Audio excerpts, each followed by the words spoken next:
rating when it comes to the service industry as Kenyans. There was a time I went to a country which I'm not going to name, and as journalists, we can be very impatient. We are normally in a hurry. You really have to do the next thing. Get out as fast as you can.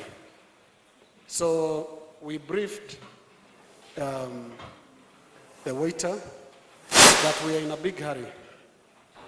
We'd really like to finish with our breakfast and move to the next assignment. He politely advised us to go finish what we are doing and then come back when...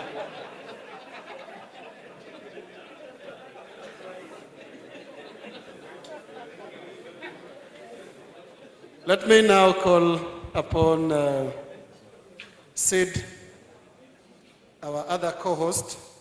Sid is a UNFPA representative, and please, a few remarks of welcome here. Thanks.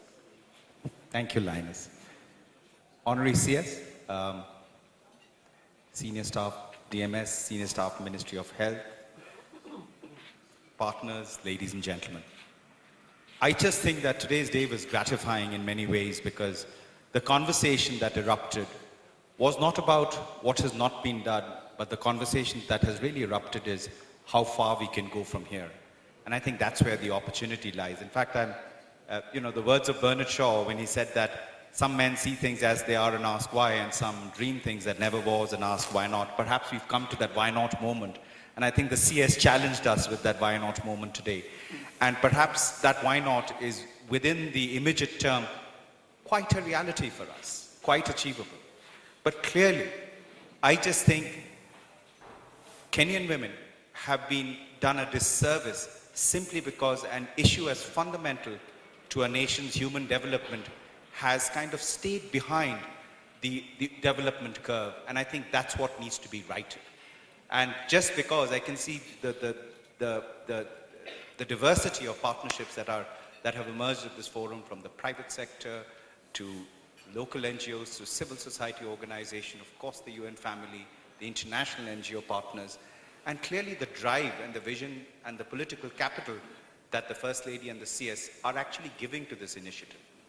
But one thing is clear, I come from a country India, where polio was recently eradicated. And polio could not have been eradicated had it not been for the state governments, which are like the counties of Kenya. Only thing, the size is much bigger, the complexity is much bigger. But they eradicated polio. And I was having a conversation in Homa Bay with Governor Raviti. And Governor Raviti was saying, but in this place called Suba sub-county, I have a lot of challenges. So I said, Excellency, what is the population of Suba? He says it's 117,000. And I said, you're having challenges there? I said, in India, that could be an extended family. So just to say that, considering the scale of the problem that India has in every sense of the word, from lack of infrastructure. In fact, I was telling somebody that Turkana may actually appear modern compared to some parts of India if you go to Bihar or UP. And those were also the hotbeds, the endemic parts where polio had erupted and was never eradicated. But the approach also that the government of India took with WHO, UNICEF and other international partners was to hammer the disease at the place where it was most persistent. And I think this is why perhaps that 15 county, and I wanted to give a response to the governor, it is actually alarming about the level of inequity, that if 15 counties are actually contributing to 98% of the maternal deaths, there is something wrong. Something has gone wrong. We need to correct that system, correct that numbers issue and get that right first. And then it can be very easily be unfolded at the national level. But the challenge is to address it at the 15 county level. And whichever other county wants to follow suit will follow suit. The point is, there is already a lot of work which is going on there. It's not absent. UNICEF's doing work there, WHO is doing work there, Save the Children, Pathfinder, everybody is doing work there. I think what we now need to do is to go into what I would term as terminal synchronicity. And this synchronicity that we want to kind of get, the momentum that we want to build up, is really about the saving lives methodology. Low cost, no need for innovation which really go into high tech. We're not talking about bringing in drones to now deliver services at a household level. But there is plenty of opportunities that we can look at low-cost methods to be able to do just that. So the whole focus of this was to see that the county governors drive this. That's the only way this can be done. This is exactly how polio was defeated in India, was because the state governments began to drive that initiative. And once we get that right, I'm sure MDG 5 and MDG 4 would not only be won over, but we would go beyond zero in the real sense of the word. So I really want to thank you, Honorary CS. Your leadership to this is fundamental. I think the First Lady kind of really generated a lot more enthusiasm, a lot of collective will, and as you can see around here, the diversity of partners that have come together. I was quite struck and worried in the morning. I didn't realize that we'll get such an overwhelming response of so many people. So I apologize if people were also inconvenienced by the fact that they didn't get a place to sit. But it is just that it was gratifying to see the response there. So please have a lovely evening, and I'm delighted that all of you are here. Thank you. Thank you. Thank you very much, Sid.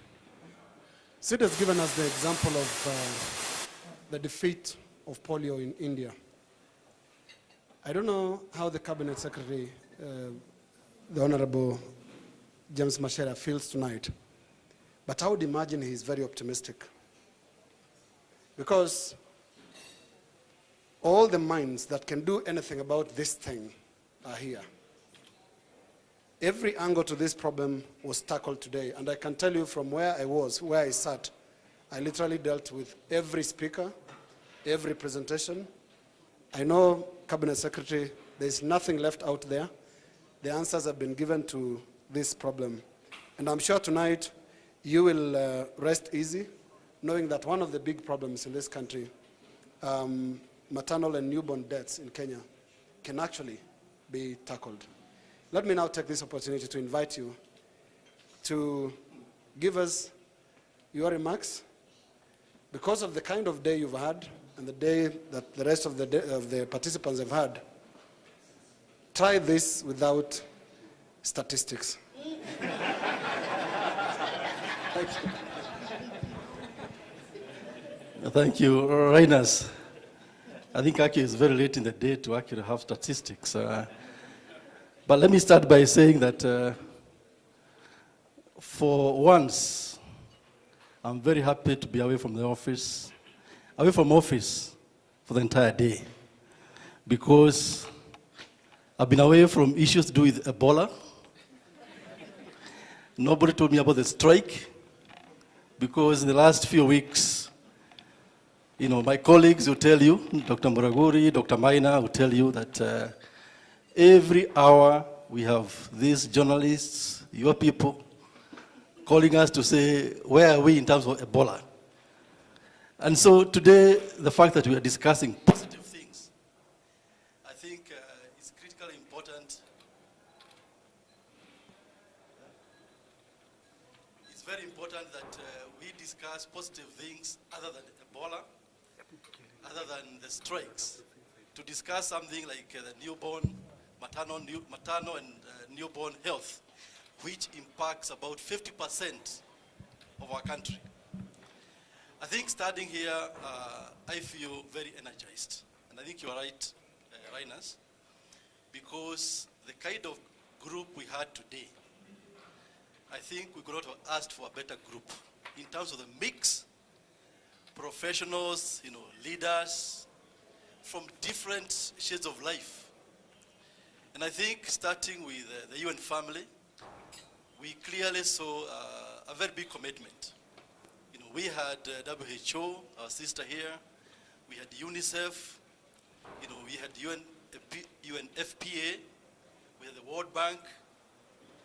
And then we had the UK aid. We had US aid, Red Cross. Clearly, if you can have such big groups of partners coming to be with us, KFW, what more can you ask for? And I think as a government, we feel challenged that we can have groups of people who themselves are so committed to supporting our cause. And I think we really need to appreciate all of them. Please, let's appreciate them. Because you've seen them spend the entire day with us. The final forum which we had, where it was all ladies, it was so insightful that indeed I was hoping and wishing that the governors had stayed on.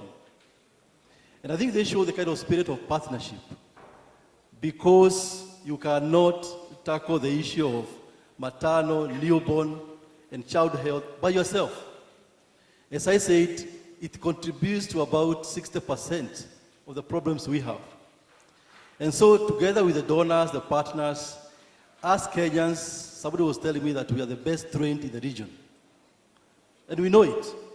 Because if you travel to the United States, if you go to the US, to UK, you go to Australia, you go to Botswana, you find Kenyan nurses and Kenyan doctors.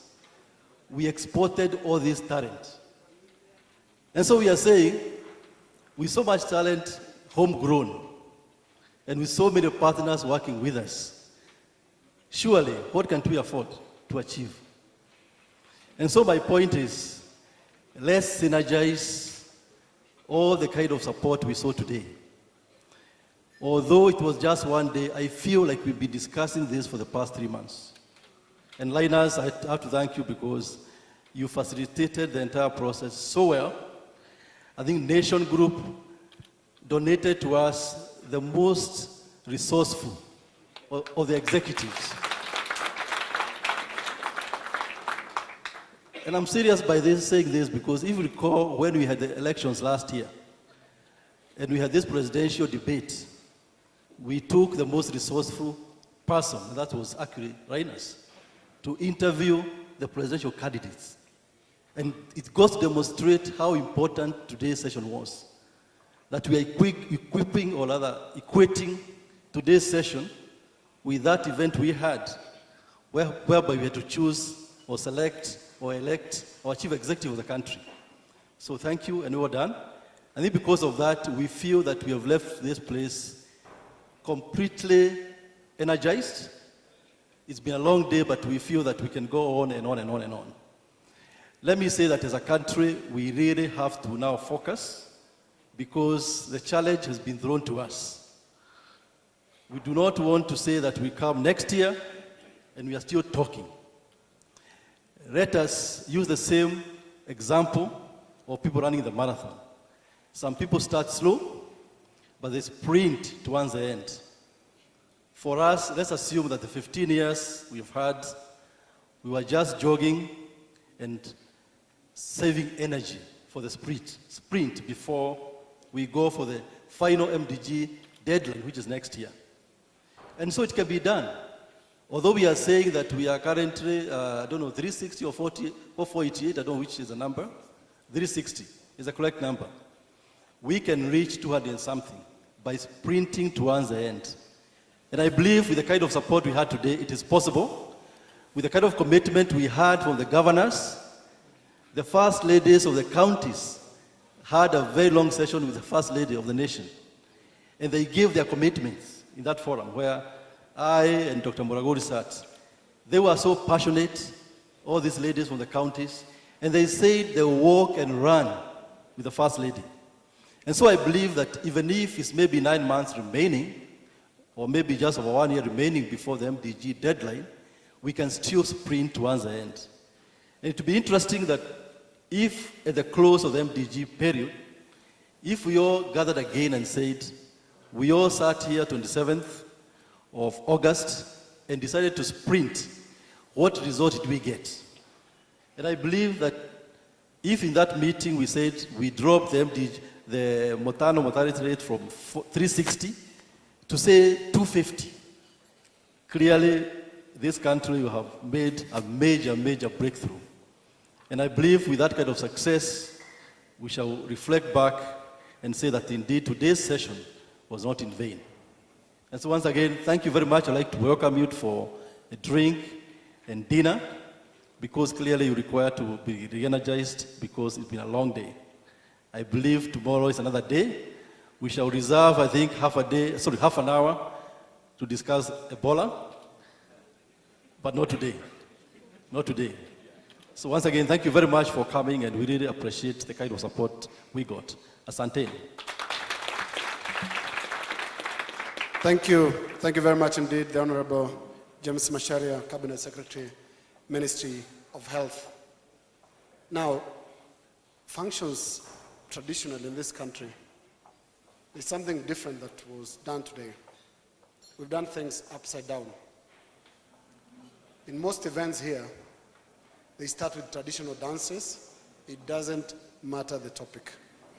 You can be talking about maternal deaths or even the death of traditional dancers themselves, but there has to be a dance.